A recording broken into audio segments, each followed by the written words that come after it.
Dr. Julian Carver, esteemed historian, felt a chill despite the library's warmth. He adjusted his spectacles, peering closer at the manuscript before him. Its vellum felt oddly cold, almost damp against his fingertips. Unease prickled his skin. This document, unearthed from a forgotten archive in Vienna, defied categorization. Its script, elegant yet alien, defied translation. Julian ran a hand through his thinning hair, his usual academic curiosity battling a rising tide of apprehension. The manuscript seemed to pulsate faintly in the dim light. He swore he felt a breath of cold air, a whisper against his ear, though the library was silent. Carefully, hesitantly, he began to decipher the first cryptic lines.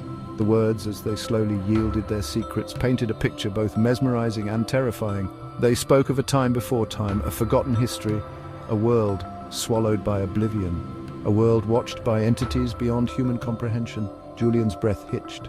This was no mere historical account. This was a chronicle of cosmic dread. The manuscript spoke of a vibrant civilization, far advanced, bathed in the strange light of two suns.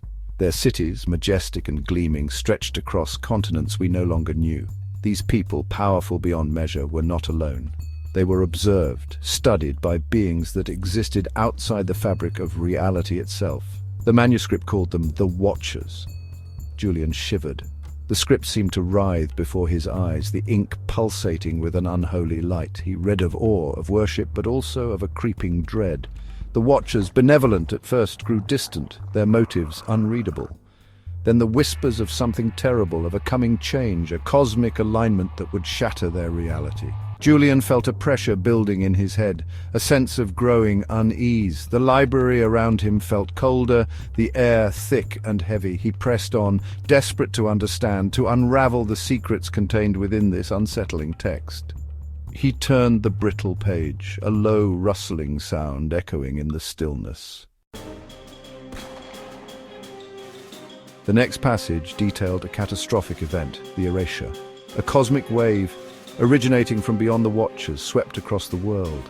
It warped reality, fractured timelines, and erased entire civilizations from existence.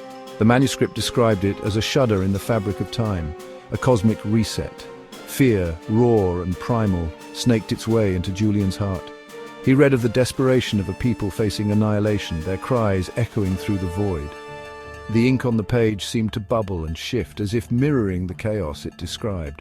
He could almost feel the ground tremble beneath him, hear the echoes of screams. The elegant script grew frantic, fragmented. Julian struggled to follow the narrative, his own world blurring at the edges. He felt a growing disorientation, a sense of unreality. The room spun, the shelves of books around him seeming to twist and buckle. He gripped the edge of the table, his knuckles white. He had to keep reading. He had to understand. The manuscript became increasingly incoherent, the narrative disjointed and fragmented. Julian read of survivors, scattered remnants, clinging to existence in the shattered remnants of their world. The Watchers, their motives now terrifyingly clear, began to reshape reality, to rebuild it according to their own inscrutable designs. The lines blurred before Julian's eyes. He blinked, his vision swimming. He looked down at his hands. They seemed translucent, unreal. His reflection in the polished wood of the table no longer looked back at him. Panic welled up inside him, a cold dread gripping his heart. He tried to push back from the table, to stand, but his limbs felt heavy, unresponsive. He was trapped, ensnared by the words on the page. The library around him swam in and out of focus, the bookshelves swaying like trees in a storm.